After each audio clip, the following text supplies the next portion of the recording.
Hello दोस्तों, कैसे हैं आप लोग। एक बार वापस से आपका स्वागत है मेरे चैनल में। और आज हम बात करेंगे इंडियन पॉलिटी के एक टॉपिक मूल कर्तव्य, जिनको हम मौलिक कर्तव्य भी कह सकते हैं।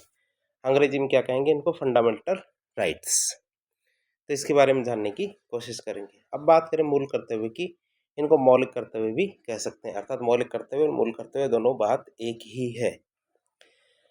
अब बात करें भारतीय संविधान में, तो भारतीय संविधान में मूल कर्तव्य या मौलिक कर्तव्य की बात करें तो ये कहाँ से लिए गए हैं। ये हमारे रूस के संविधान से, या रूसी संविधान, या फिर सोवियत रूस, कुछ भी कह सकते हैं, यूएसएसआर, इसके संविधान से लिए गए हैं। ये तो आपको पता ही होगा कि जो हमारे मूल अधिकार है वो हमारे यूएसए से लिए गए हैं। तो मौलिक कर्तव्य या मूल कर्तव्य किससे लिए गए हैं, ये हमारे यूएसएसआर या रूस से लिए गए हैं। भारत के जो मूल कर्तव्य रूस के संविधान से बहुत ज़्यादा प्रेरित है। क्यों? क्योंकि रूस में क्या है, साम्यवाद है। साम्यवाद कर्तव्य को प्रेरित करता है। तो उसी प्रकार जो अमेरिका में क्या है, पूंजीवाद है, और पूंजीवाद के अधिकार को प्रेरित करता है। तो इसलिए अमेरिका से हमने मूल अधिकार लिए और रूस से क्या लिया है, मूल कर्तव्य। अब बात करें भारत की, तो भारत में जो मूल कर्तव्य है वो किससे प्रेरित है, मूल कर्तव्य किससे प्रेरित है। ये हमारे सबसे पहले क्या बनी थी, एक सरदार स्वर्ण सिंह समिति बनी थी। कौन सी समिति, सरदार स्वर्ण सिंह समिति बनी थी। एक मिनट।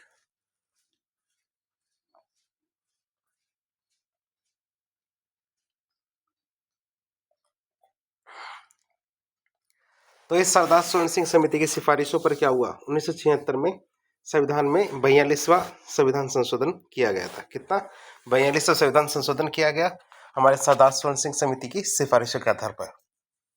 और इसी आधार पर मूल कर्तव्य को क्या भारत के संविधान में जोड़ा गया था। क्या किया गया, मूल कर्तव्य भारत के संविधान में जोड़े गए। सरदार स्वर्ण सिंह समिति ने क्या किया, भारत के संविधान में 8 मूल कर्तव्य जोड़े जाने का सुझाव दिया था। कितने, 8 मूल कर्तव्य। लेकिन सन 1976 में 10 मूल कर्तव्य भारत के संविधान में जोड़े गए। कितने, 10।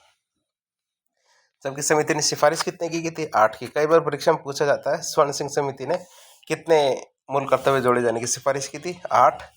लेकिन 1976 में 10 मूल कर्तव्य संविधान में जोड़े गए।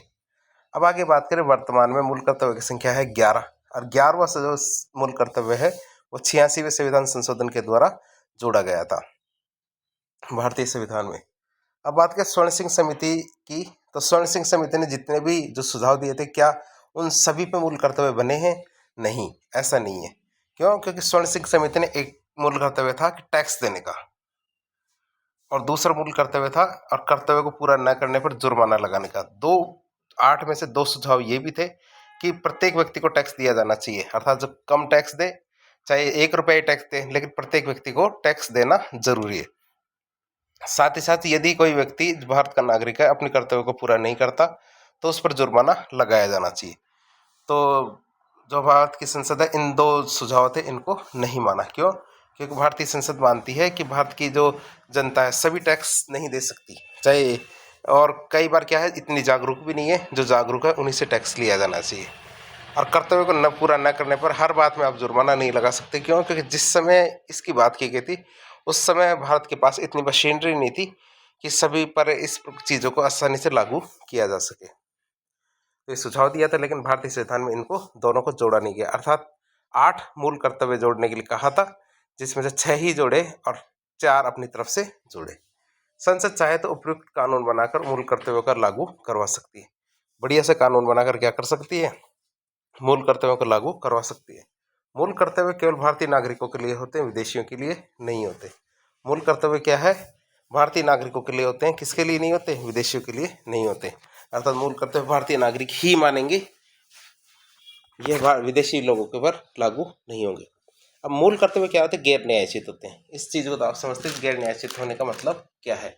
गैर न्यायोचित होने का मतलब, यदि कुछ मूल कर्तव्य पूरे नहीं होते हैं तो आप पर भी केस नहीं किया जा सकता, तो आप भी दूसरे पर केस नहीं कर सकते कि मूल कर्तव्य में ऐसा लिखा है तो सरकार ऐसा करेगी। सरकार यदि ऐसा नहीं कर रही, या फिर सरकार आपके ऊपर केस नहीं कर सकती कि मूल कर्तव्य में ऐसा लिखा हुआ और आप ऐसे मूल कर्तव्य नहीं मानते। तो इसे क्या कहते हैं, गैर न्यायोचित होना।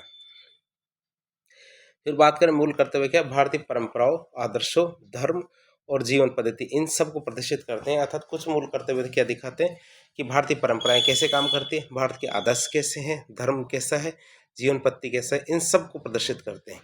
कौन? मूल कर्तव्य। अर्थात मूल कर्तव्य क्या? भारतीय परंपराओं, आदर्श, धर्म और जीवन पद्धति, इन सब का प्रतिनिधित्व करते हैं। अब यदि पूछा जाए भारतीय संविधान में मूल कर्तव्य कौन कौन से हैं, तो देखते हैं। प्रत्येक भारतीय के ये कर्तव्य होंगे कौन से? 11। एक मिनट।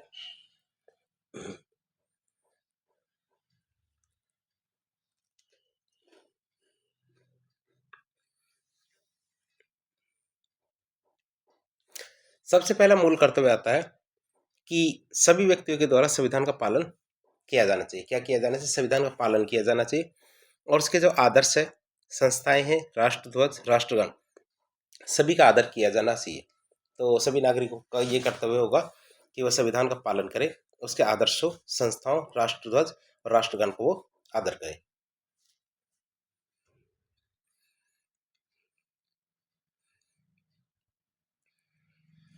हमारा दूसरा मूल कर्तव्य है कि आज़ादी के लिए, अर्थात हमारी स्वतंत्रता के लिए हमारी जो राष्ट्रीय आंदोलन को प्रेरित करने वाले उच्च आदर्श थे, अर्थात जिन्होंने भारत को स्वतंत्रता दिलाई, तो हम क्या करेंगे? उन उच्च आदर्शों को क्या करेंगे? अपने हृदय में संजो के रखेंगे।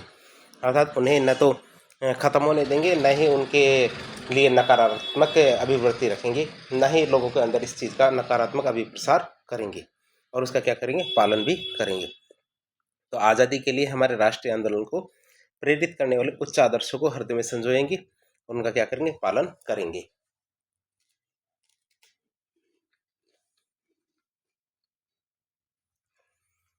तीसरा हमारा मूल कर्तव्य है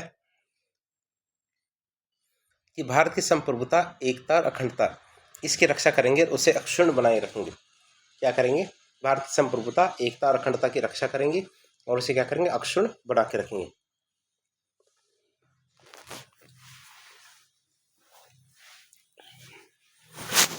आगे हमारा चौथा मूल कर्तव्य आता है कि हम देश की रक्षा करेंगे, जरूरत पड़ेगी, अर्थात आवश्यकता होगी, और देश के बुलाने पर हम क्या करेंगे? राष्ट्र की सेवा करेंगे।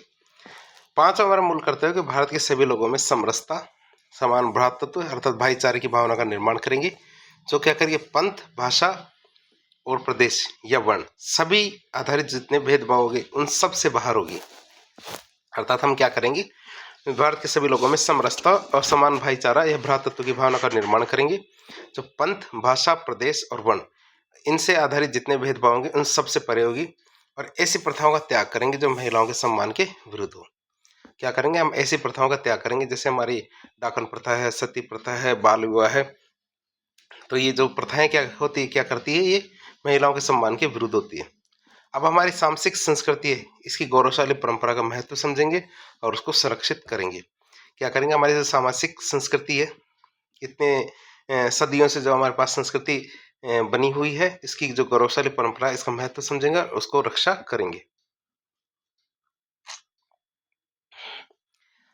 जो प्राकृतिक पर्यावरण है, और जिसके अंतर्गत क्या क्या आता है? जिसके अंतर्गत हम वन ले सकते हैं, झील ले सकते हैं, नदी और वन्य जीव।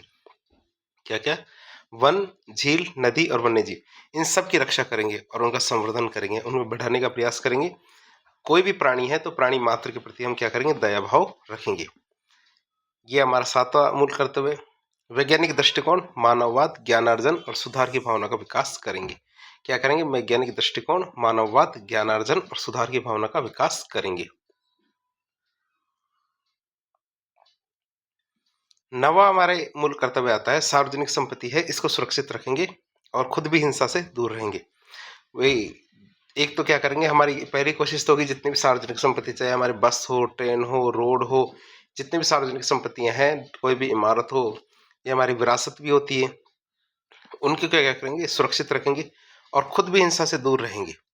एक तो उनको सुरक्षा भी करेंगे और खुद तो बिगाड़ना है ही नहीं। फिर आता व्यक्तिगत और सामूहिक गतिविधियों के सभी क्षेत्रों में उत्कर्ष की ओर बढ़ने का सतत प्रयास करेंगे, कि खुद भी आगे बढ़ने का प्रयास करेंगे और अपने समूह को भी आगे ले जाने की कोशिश करेंगे। जिससे क्या होगा? राष्ट्र निरंतर बढ़ते हुए क्या करेगा? उपलब्धियों को की ऊंचाइयों को छू सकेगा। एक तो खुद को भी आगे बढ़ना है और एक दूसरों को भी आगे बढ़ने से रोकना नहीं है, उनको भी आगे बढ़ने का मौका देना है। फिर 11वां मूल कर्तव्य आता है 6 से 14 साल तक के जो बच्चे हैं, उनको अपने अभिभावक और संरक्षक या प्रतिपालक जैसी भी स्थिति में हो, उन्हें शिक्षा का अवसर जरूर दें। कि यदि गरीब है तो कमजोर शिक्षा ले लो, चाहे सरकारी स्कूल में पढ़ा दो, अमीर है तो अच्छे स्कूल में पढ़ा दो, लेकिन जैसी जिसकी परिस्थिति हो, जैसी स्थिति हो, तो अभिभावक हो या संरक्षक, उनको शिक्षा का अवसर बच्चों को जरूर देना चाहिए। और जो हमारा 11वां मूल कर्तव्य है, ये भारतीय संविधान में 86वें संविधान संशोधन 2002 के द्वारा जोड़ा गया था। तो ये बाद में जोड़ा गया था, पहले 10 ही मूल कर्तव्य थे जब ये जोड़े गए थे संविधान के अंदर। फिर वर्मा समिति की बात करें तो वर्मा समिति 1999 में बनाई गई थी। कब? 1999 में वर्मा समिति बनाई गई थी। और वर्मा समिति ने क्या सिफारिश दी थी कि कुछ मूल कर्तव्यों को वर्तमान में वैधानिक प्रावधान बना दिया जाना चाहिए, अर्थात कुछ मूल कर्तव्यों को कानूनी प्रावधान बना दिया जाना चाहिए कि यदि वो पालन ना हो तो उसके लिए सजा के भी प्रावधान होने चाहिए। तो वर्मा समिति ने कुछ जो मूल कर्तव्य थे उनके लिए ऐसी बात कही थी। तो कई बार परीक्षा में पूछ लिया जाता है वर्मा समिति किससे संबंधित है, तो वर्मा समिति हमारे मूल कर्तव्यों में सुधार से संबंधित थी। तो इस प्रकार आज की वीडियो में हमने क्या देखा? आज की वीडियो में हमने मूल कर्तव्य के बारे में जानने का प्रयास किया। कौन कौन से मूल कर्तव्य है उनके बारे में जानने का प्रयास किया, संविधान में इसका समावेश किस प्रकार किया गया ये जानने का प्रयास किया। तो इस प्रकार के इन्फॉर्मेटिव वीडियो देखने के लिए हमारे चैनल से जुड़े। वीडियो यदि पसंद आता है तो वीडियो को लाइक करें, चैनल को सब्सक्राइब करें, अपने दोस्तों के साथ शेयर करें। यदि आपके कोई सुझाव हो तो कमेंट बॉक्स के माध्यम से बताएं। धन्यवाद।